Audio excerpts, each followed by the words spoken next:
Mi hijo se olvidó de cortar nuestra llamada. Por el teléfono escuché: no sospechan nada. Su esposa respondió: los viejos ricos siempre son los más fáciles de secuestrar. Así que llamé a un investigador privado esa misma hora. Cuando llegaron para la cena, tuvieron una gran sorpresa. ¿Desde dónde nos estás viendo hoy? Déjanos tu ubicación en los comentarios y dale like y suscríbete al canal. Pero retrocedamos al principio de esta historia que cambió mi vida para siempre. Era lunes por la tarde cuando mi mundo se desplomó por completo. Acababa de terminar de preparar los tamales para la cena cuando mi teléfono sonó. Diego, mi hijo de 32 años, el mismo que había criado con tanto sacrificio después de que su padre nos abandonara. Hola, mijo, contesté con esa alegría maternal que nunca se me quitaba, sin importar cuántas veces me ignorara sus llamadas. Mamá, te llamo rápido. Valentina y yo queremos invitarte a cenar el sábado. Tenemos algo importante que contarte. Mi corazón se llenó de esperanza. Hacía meses que apenas los veía. Desde que Diego se casó con Valentina hace 3 años, las visitas se habían vuelto escasas.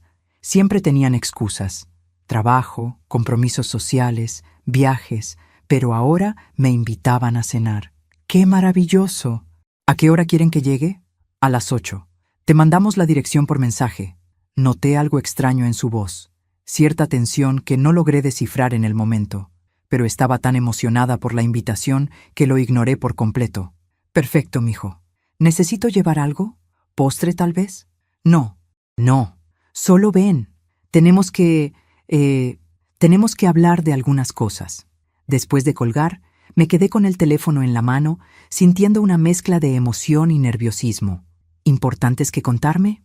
Tal vez Valentina estaba embarazada. O quizás habían comprado una casa nueva y querían sorprenderme. Mi mente se llenó de posibilidades felices. Decidí llamar a mi hermana Rosa para contarle las buenas noticias. Marqué el número de Diego sin pensar, pero cuando estaba a punto de hablar, escuché voces. La llamada no se había cortado. Diego había olvidado colgar. ¿Estás segura de que no sospecha nada? Era la voz de Diego, pero sonaba diferente. Fría, calculadora. Claro que no sospecha, respondió Valentina con una risa que me heló la sangre.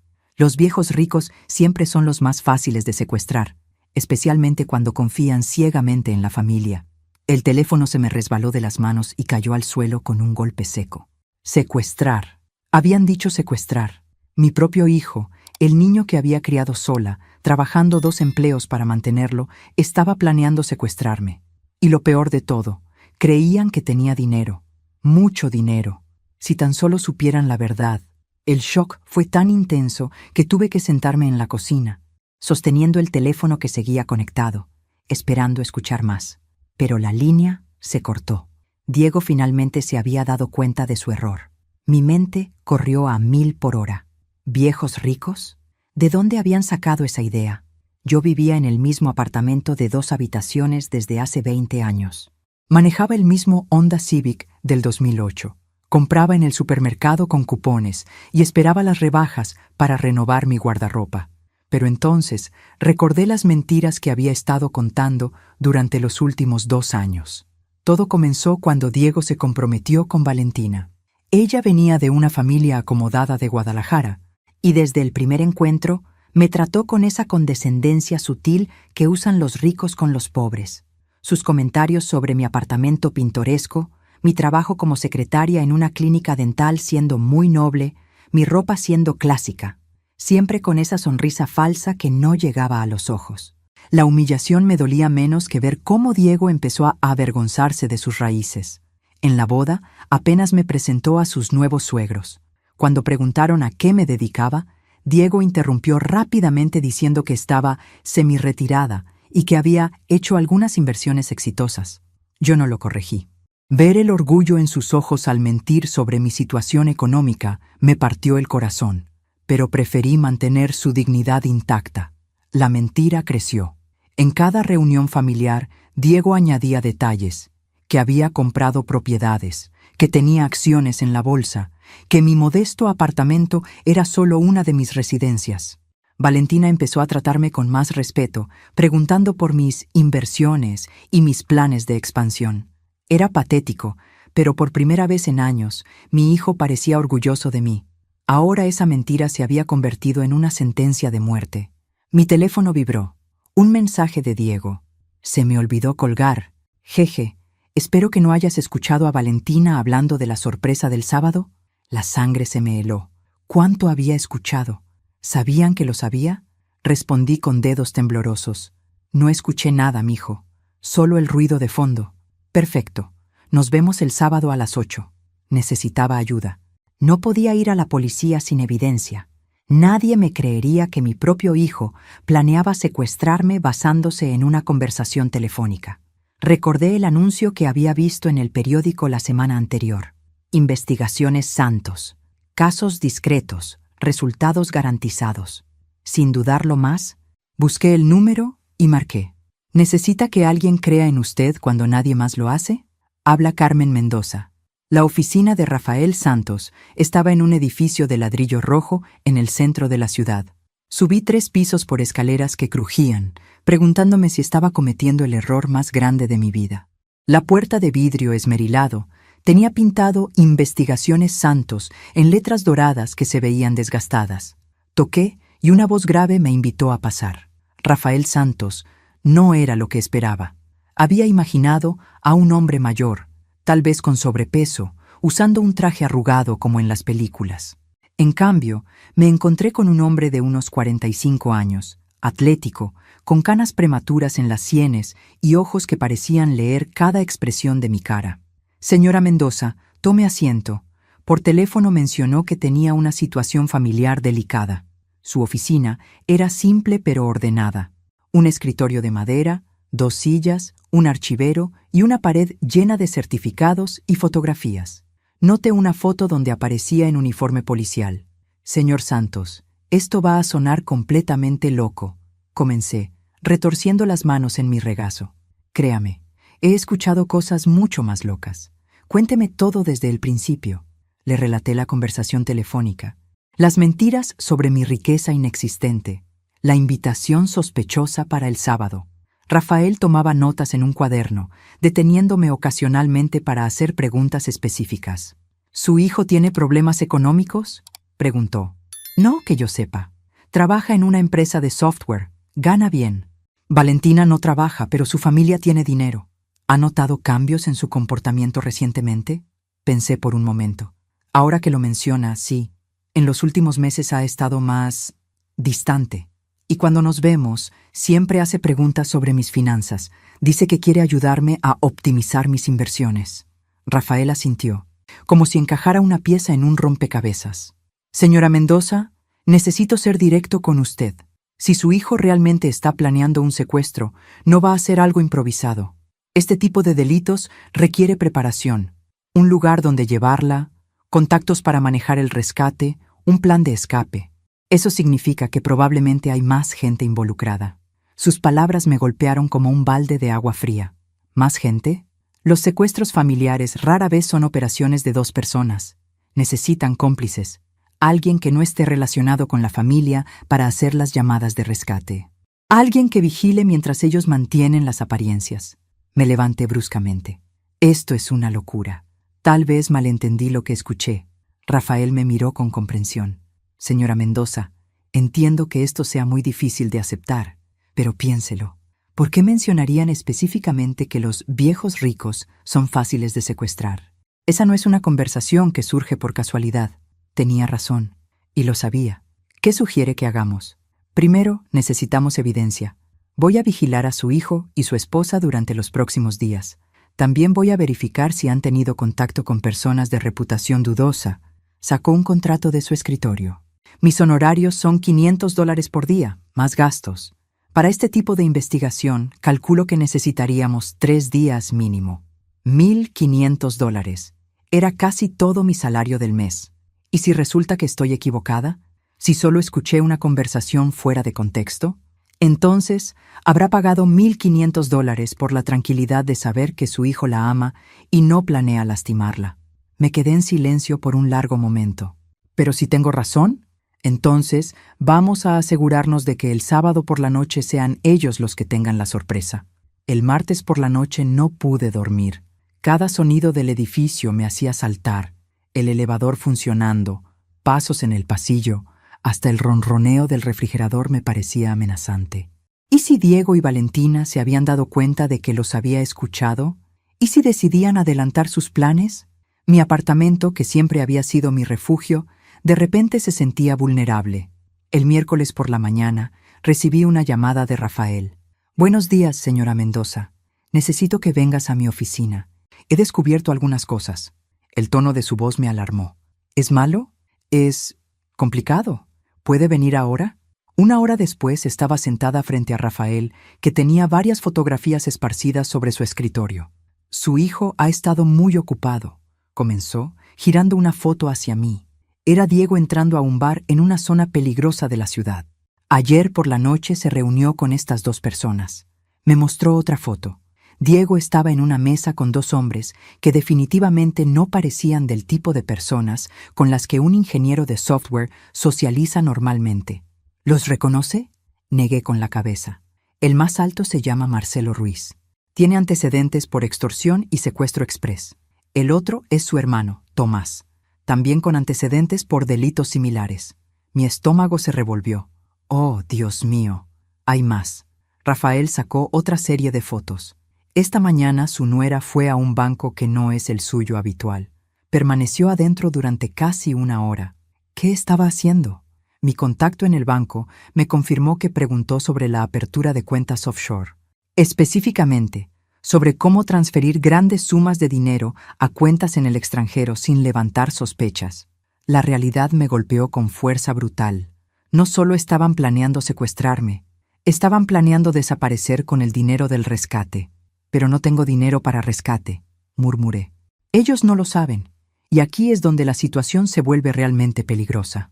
Rafael se reclinó en su silla, su expresión grave. «Cuando descubran que no hay dinero que pagar, ¿qué cree que van a hacer con usted?» No necesitaba que me lo dijera. Lo sabía. «Necesitamos ir a la policía ahora mismo», dije, levantándome. «Espere».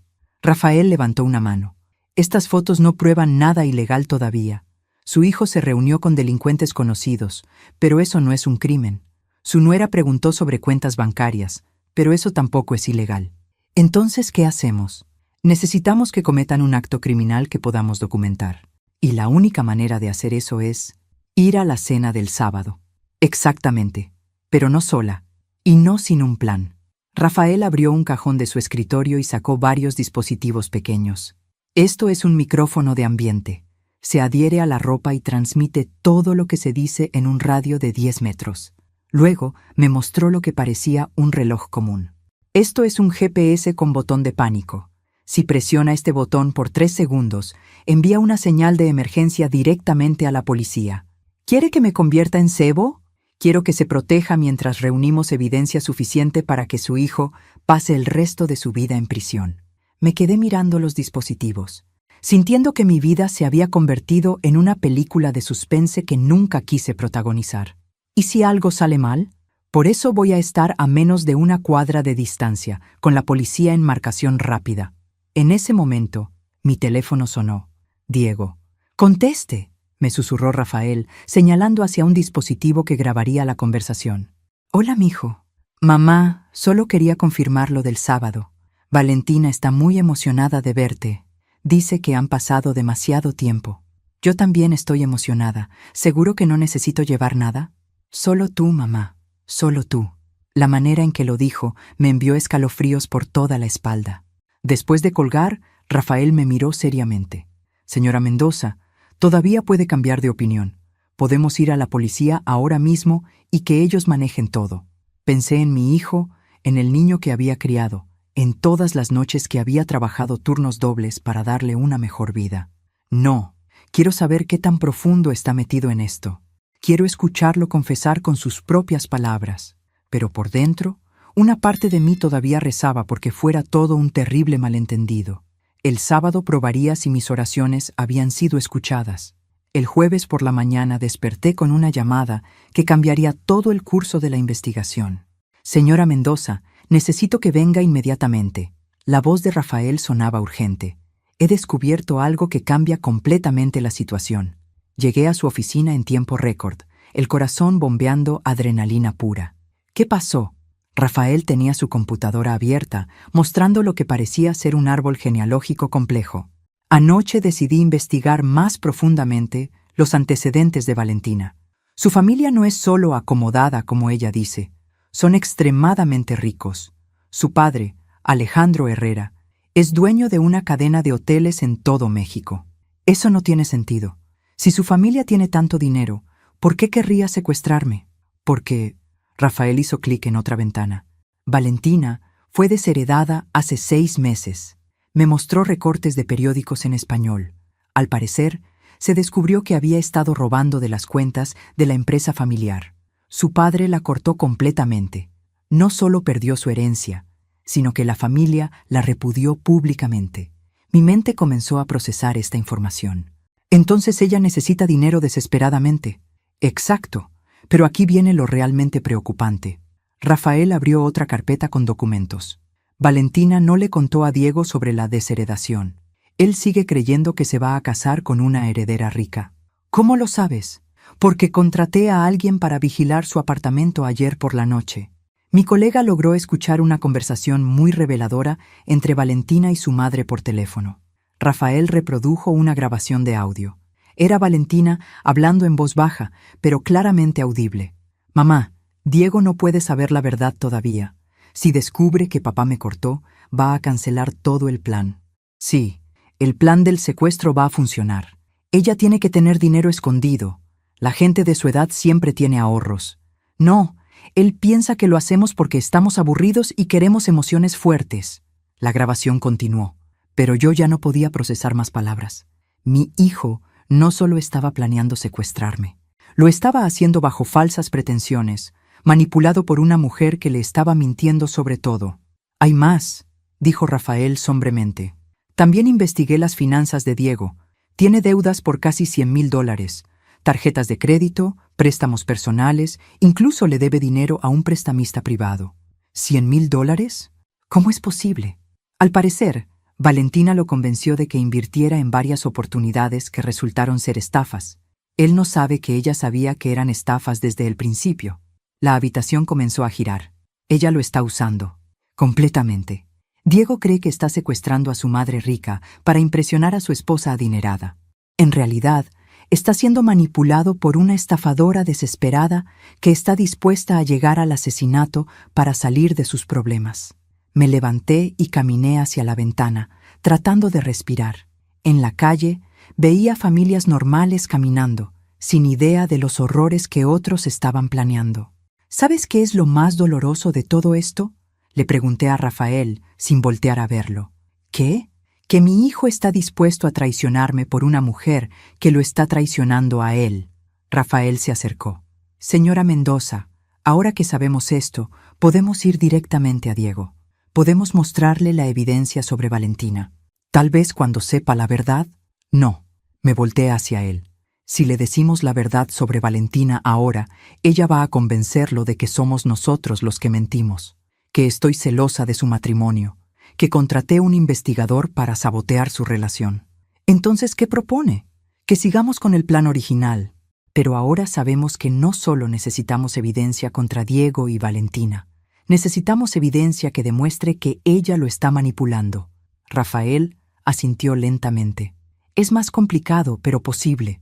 En lugar de solo grabar el secuestro, necesitamos grabar a Valentina confesar que engañó a Diego. Exactamente. Eso significa que el sábado va a ser mucho más peligroso de lo que pensábamos originalmente. Miré mi reflejo en la ventana. Una mujer de 58 años. Con canas prematuras y líneas de preocupación alrededor de los ojos. No parecía alguien capaz de enfrentarse a criminales entrenados. Pero había algo que Rafael no sabía, algo que ni siquiera Diego sabía. No siempre había sido Carmen Mendoza, secretaria dental. «Hay algo que necesito contarte sobre mi pasado», le dije. Y por primera vez en 30 años, me preparé para revelar la verdad sobre quién era realmente. «Mi nombre no siempre fue Carmen Mendoza», comencé, viendo la expresión de sorpresa en el rostro de Rafael. Hace 30 años era la detective Carmen Vázquez, de la Unidad de Crímenes Organizados de Ciudad de México. Rafael se quedó inmóvil. ¿Detective? Trabajé casos de secuestros durante 8 años. Era buena en mi trabajo, muy buena. Me senté nuevamente, sintiendo el peso de recuerdos que había enterrado por décadas. Pero cometí un error que me costó todo. ¿Qué tipo de error? Me enamoré del hombre equivocado. Le conté sobre Eduardo Vega, un informante que me ayudaba con casos de secuestros. Carismático, inteligente, peligroso. Durante 2 años trabajamos juntos, y durante esos 2 años me fui enamorando de él sin darme cuenta. Cuando descubrí que estaba embarazada, Eduardo me convenció de que podíamos tener una vida juntos, que dejaría el mundo del crimen, que formaríamos una familia. ¿Era el padre de Diego? Sí, pero 3 días antes de que naciera, descubrí que Eduardo no era solo un informante, era el cerebro detrás de una red de secuestros que yo había estado investigando durante meses. Rafael silbó entre dientes. Su propio informante la estaba usando para mantenerse un paso adelante de la investigación. Exactamente. Y cuando me di cuenta, era demasiado tarde. Él había desaparecido. Mis superiores descubrieron la conexión. Perdí mi trabajo, mi reputación, todo. Por eso cambió de identidad. Carmen Vázquez murió oficialmente en un accidente automovilístico arreglado por un amigo en el registro civil. Carmen Mendoza nació al día siguiente, con documentos completamente limpios. Me quedé en silencio por un momento, recordando esos días terribles después del nacimiento de Diego, cuando tenía que decidir entre seguir siendo policía y arriesgar que Eduardo regresara por el bebé o desaparecer completamente. Diego nunca supo nada de esto. Para él, siempre he sido una secretaria dental que fue abandonada por su padre. ¿Y Eduardo nunca los buscó? No. Al parecer murió en una guerra de carteles 2 años después de que Diego nació. Rafael se reclinó en su silla, procesando toda esta información. Señora, detective Mendoza, esto cambia todo. Usted tiene experiencia en este tipo de operaciones. Tenía experiencia, hace 30 años.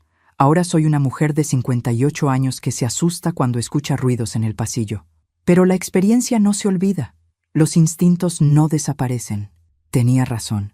Durante toda la semana, sin darme cuenta, había estado analizando la situación como la policía que una vez fui, evaluando riesgos, planificando contingencias, leyendo comportamientos. ¿Qué está pensando?, me preguntó Rafael. Estoy pensando que tal vez Diego heredó algo de su padre después de todo. ¿La tendencia criminal?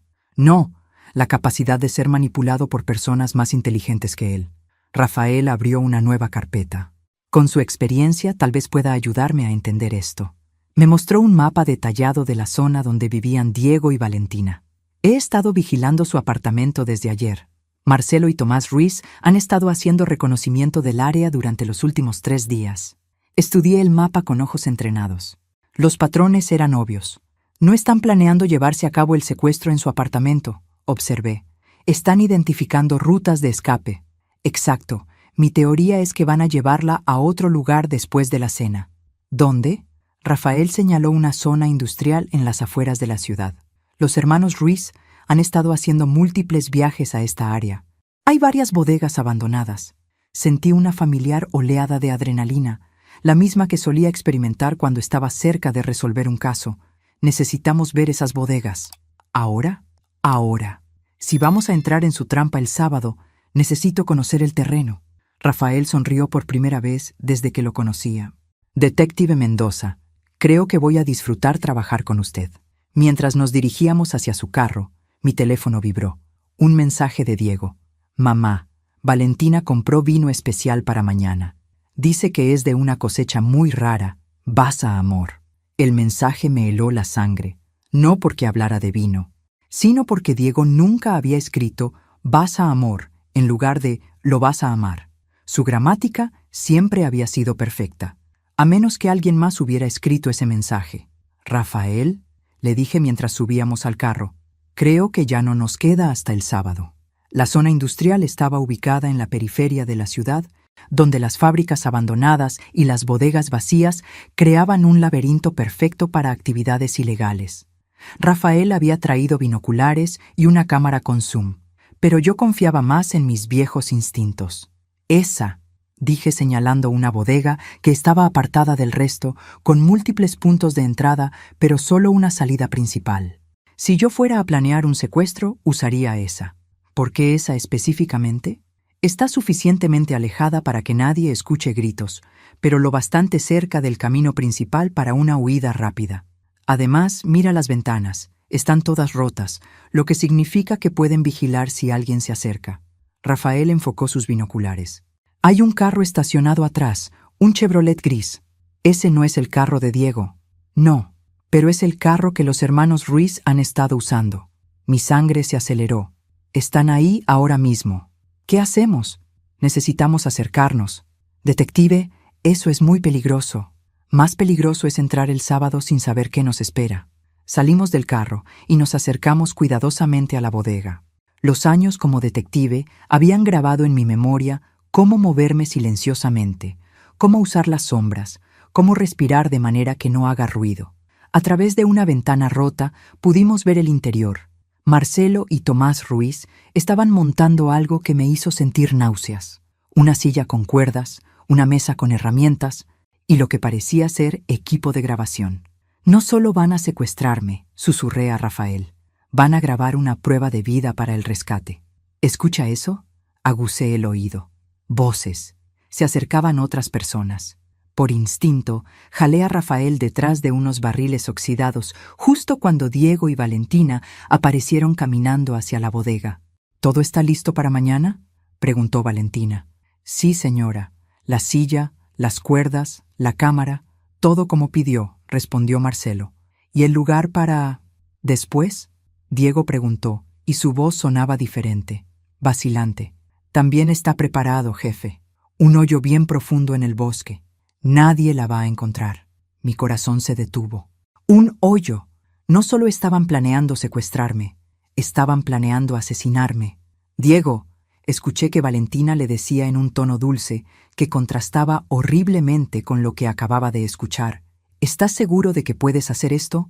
Una vez que empiece, no hay vuelta atrás. Es mi madre. Valentina, claro que puedo hacer esto. Porque si no puedes, Marcelo puede hacerse cargo. ¿Verdad, Marcelo? Sin problemas, señora. No será la primera abuela que despachamos. Rafael me tocó el brazo, señalando hacia su carro. Tenía razón. Necesitábamos salir de ahí. Pero entonces escuché algo que me hizo quedarme inmóvil. Espera, dijo Diego. ¿Dijiste no será la primera abuela? Ah, sí. Tuvimos un trabajo similar el mes pasado. Una vieja rica de Monterrey. Su familia pagó rápido, pero luego... ¿Luego qué? Bueno, no podíamos dejarla viva para que nos identificara. El silencio que siguió fue ensordecedor. Valentina, la voz de Diego sonaba extraña. Me dijiste que íbamos a dejar ir a mi madre después de recibir el dinero. Diego, amor, no seas ingenuo. Tu madre nos va a poder identificar. Pero es mi madre. Y por eso mismo va a ser más fácil para ti hacer lo que hay que hacer. ¿Qué quieres decir? Quiero decir que tú vas a ser el que la mate. Diego, con tus propias manos. Escuché a mi hijo jadear. ¿Qué? No, no, yo no puedo. Sí puedes, y lo vas a hacer, porque si no lo haces, Marcelo va a matarte a ti también. En ese momento entendí todo. Valentina no solo había manipulado a Diego para que secuestrara a su propia madre, lo había puesto en una posición donde o la mataba o lo mataban a él. Y mi hijo, mi pequeño niño que una vez se negaba a pisar hormigas porque también tenían familia, se quedó en silencio durante largos segundos. Finalmente, escuché su respuesta. Está bien, lo haré. Rafael y yo corrimos hacia el carro como si nos persiguiera el diablo mismo. Pero mientras manejábamos de regreso a la ciudad, yo solo podía pensar en una cosa. Mañana por la noche no estaría enfrentando solo a criminales. Estaría enfrentando a un hijo que había accedido a asesinarme. El sábado por la tarde me arreglé como si fuera a mi funeral. Tal vez lo era. Rafael había insistido en que canceláramos toda la operación después de lo que escuchamos en la bodega. Pero yo me negué. No podía vivir el resto de mi vida sabiendo que mi hijo era capaz de asesinarme y no hacer nada para detenerlo. Además, le había dicho, ahora sabemos exactamente lo que van a hacer. Eso nos da ventaja. El dispositivo de grabación estaba oculto en el broche de mi blusa. El GPS con botón de pánico en mi reloj.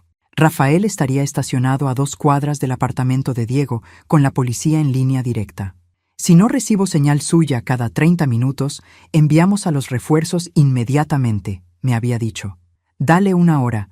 Necesito que confiesen todo antes de que llegue la caballería. Ahora, parada frente al espejo de mi apartamento, me pregunté si volvería a ver mi reflexión. El apartamento de Diego y Valentina estaba en un complejo moderno en una zona bonita de la ciudad.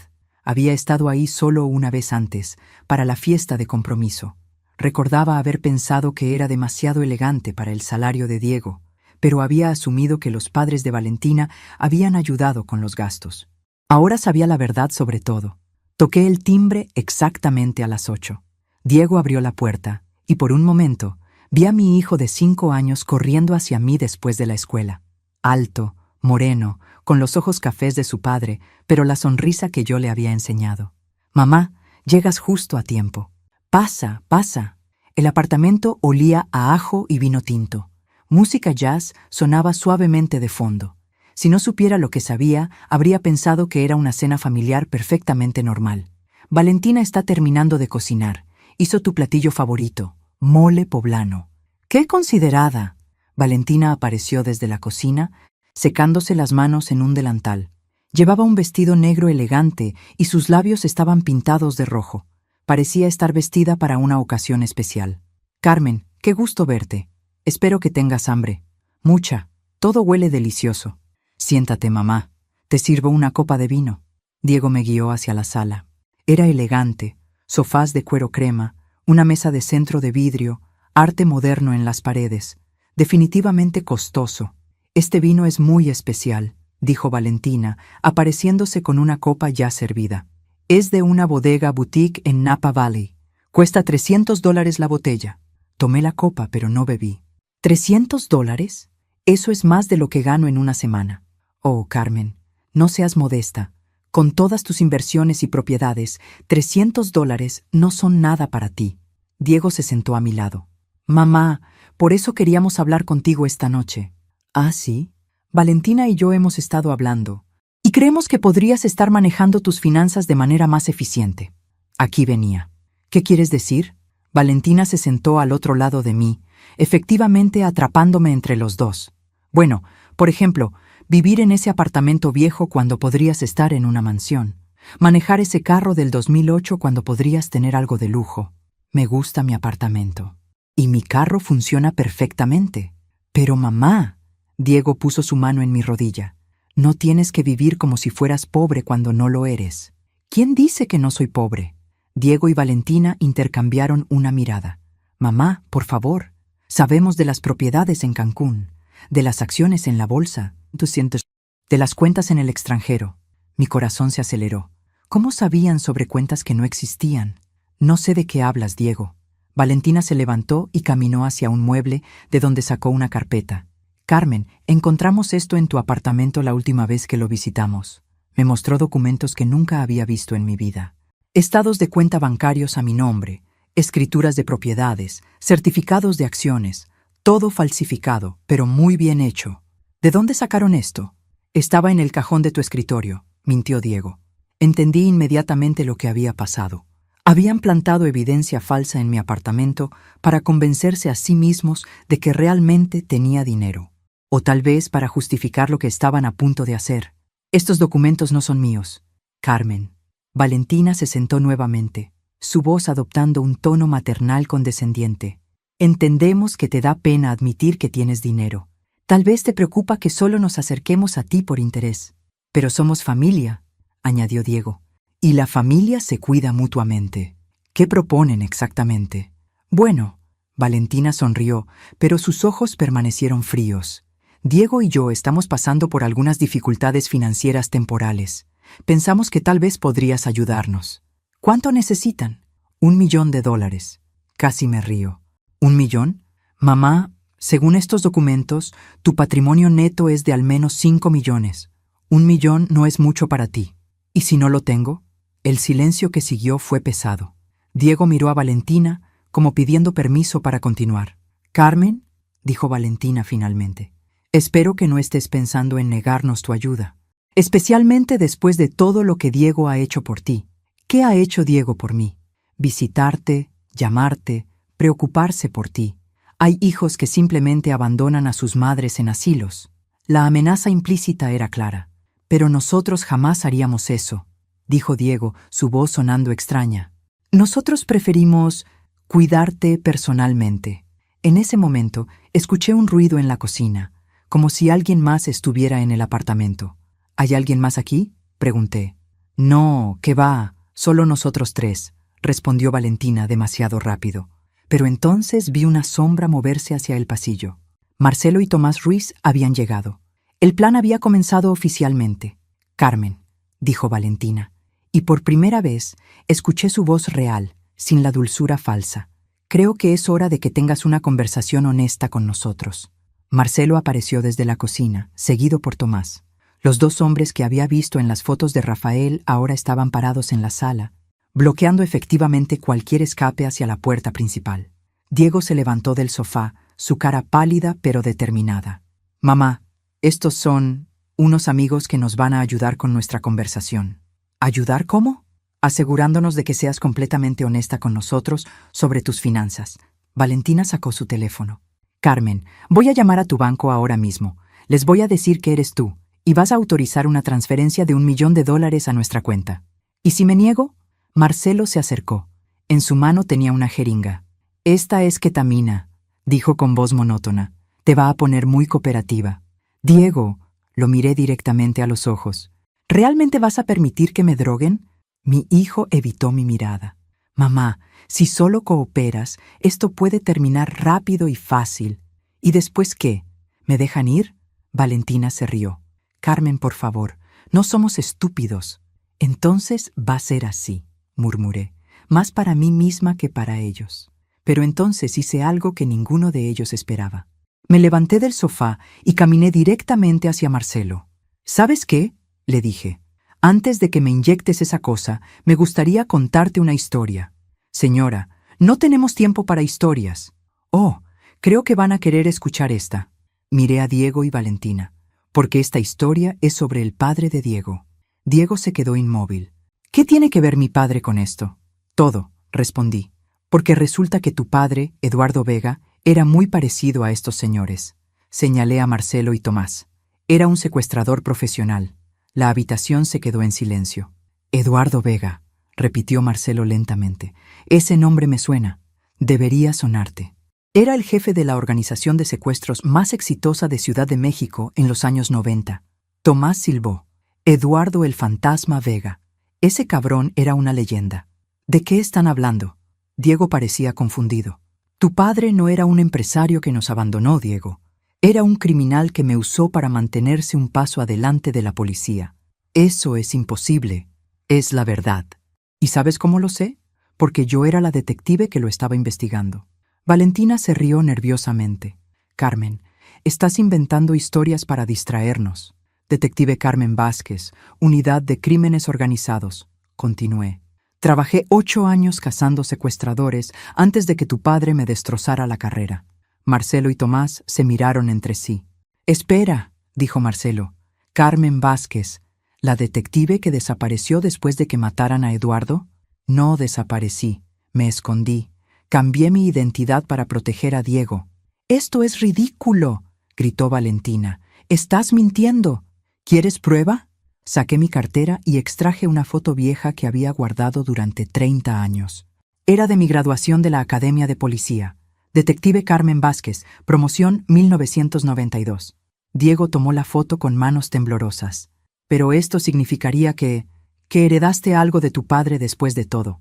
La capacidad de ser usado por criminales más inteligentes que tú». Valentina estaba perdiendo el control.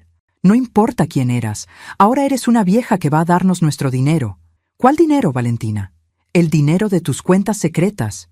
«No hay cuentas secretas, no hay propiedades en Cancún, no hay acciones en la bolsa». «Estás mintiendo. Soy secretaria dental, vivo en un apartamento rentado. Mi carro tiene 15 años, mi cuenta de ahorros tiene $2,000. Marcelo se acercó peligrosamente. «Señora, está jugando con nosotros». «No estoy jugando. Ustedes están tratando de secuestrar a alguien que no tiene dinero». «¡Los documentos!», gritó Valentina. «Encontramos los documentos». «¿Los documentos que plantaron en mi apartamento? ¿Los que falsificaron para convencerse de que esto valía la pena?». Valentina se quedó helada. «Sí, lo sabía», continué. porque durante 8 años investigué estafas exactamente como esta, y porque contraté al investigador privado más competente de la ciudad para vigilarlos durante toda la semana. Fue en ese momento que Diego finalmente entendió la magnitud de lo que había hecho. «Mamá», susurró, «¿me estás diciendo que no hay dinero?» «No hay dinero, hijo». «Entonces, ¿qué van a hacer conmigo?» Miré directamente a Valentina. «¿Por qué no le cuentas a tu esposo qué le pasó a la última abuela rica que secuestraron?» Y eso fue cuando el mundo de Diego se desplomó completamente. El silencio en la habitación era ensordecedor. Diego miraba a Valentina como si la viera por primera vez. «¿Qué quiere decir con la última abuela rica?», preguntó con voz temblorosa. Marcelo, claramente incómodo con el rumbo de la conversación, intentó retomar el control. «Señora, basta de juegos. Dinero o no dinero, ya estamos aquí, y nadie se va hasta que... ¿Hasta que qué?», lo interrumpí. «¿Hasta que me maten como mataron a Elena Rodríguez en Monterrey el mes pasado?» La cara de Tomás se puso pálida. «¿Cómo sabe ese nombre?» «Porque sigo siendo detective, idiota, y porque Elena Rodríguez era mi tía». Era mentira, pero necesitaba sacudirlos. «Valentina», dije volteándome hacia ella, ¿le contaste a Diego que Elena Rodríguez también era una abuela rica que resultó no tener dinero? ¿Le contaste cómo terminó?» «¡Cállate!», gritó Valentina, pero el daño ya estaba hecho. Diego se dirigió hacia ella. «¿De qué está hablando? ¿Qué le pasó a esa mujer?» «Diego, no la escuches. Está tratando de manipularte». «Responde mi pregunta». Marcelo intervino. «Tu esposa tiene razón, jefe. Esta vieja nos está distrayendo. Terminemos esto». Pero Diego ya no lo estaba escuchando. Estaba recordando fragmentos de conversaciones, comportamientos extraños, mentiras que ahora cobraban sentido. «Valentina, ¿tu familia realmente te desheredó?» «¿Qué? No, por supuesto que no». «Entonces llama a tu padre ahora mismo. Pídele que nos preste el $1.000.000. Diego, no seas ridículo. No voy a involucrar a mi familia en...» «¿Por qué no puedes?», Diego gritó. «Porque te cortaron completamente». Valentina perdió la compostura por completo. «Sí, me cortaron. ¿Y qué? Esa es precisamente la razón por la que necesitamos ese maldito dinero». «¿Qué dinero? Mi madre no tiene dinero». «Entonces vamos a cobrar el seguro de vida». El silencio que siguió fue absoluto. Diego retrocedió como si Valentina lo hubiera golpeado físicamente. «¿Seguro de vida? Tienes una póliza de $2 millones en tu madre, Diego. La saqué hace 6 meses. ¿Tú sacaste un seguro en mi madre?» Alguien tenía que pensar en el futuro. Alguien tenía que tener un plan. Fue en ese momento que Diego finalmente se dio cuenta de que había sido completamente manipulado desde el principio. No solo para secuestrar a su madre, sino para matarla por dinero del seguro. «Marcelo», dije aprovechando la conmoción, ¿sabías que Diego no sabe que tienes antecedentes por asesinato? ¿Qué? Diego se volteó hacia Marcelo. «Y Tomás», continué, «le contaste que la última vez que trabajaron con una esposa manipuladora, ¿terminaste cumpliendo 15 años de prisión?» «Cállese», gritó Tomás, pero ya era demasiado tarde. Diego estaba conectando todos los puntos. «Valentina, ¿cuánto tiempo llevas planeando esto?» «Diego, amor, respóndeme». «Desde antes de casarnos», admitió finalmente. «Investigué tu familia. Sabía que tu madre tenía que tener dinero escondido. Nadie vive tan modestamente a menos que esté ocultando riqueza. Mi madre vive modestamente porque es modesta. Tu madre es una estúpida que desperdició su vida». Eso fue demasiado para Diego. Se lanzó hacia Valentina, pero Marcelo lo interceptó. «¡Quieto ahí, jefe!». En la confusión, presioné 3 veces el botón de pánico de mi reloj. «¿Sabes qué es lo más patético de todo esto?», le dije a Valentina mientras Marcelo sujetaba a Diego. «Que realmente hay dinero». Todos se quedaron inmóviles. «¿Qué? No mucho, pero después de 30 años trabajando como secretaria, después de vivir modestamente, después de ahorrar cada peso, tengo alrededor de $200.000 en mi cuenta de retiro». Valentina se rió histéricamente. «$200.000. Eso no es nada. Es suficiente para irme de aquí, comprar una casita en la playa y vivir cómodamente el resto de mi vida». «¿Y por qué no nos lo dijiste?». «Porque…», sonreí por primera vez en toda la noche. «Nunca pensé dárselos a criminales». Fue entonces cuando escuchamos las sirenas. Rafael había cumplido su palabra. La policía estaba rodeando el edificio.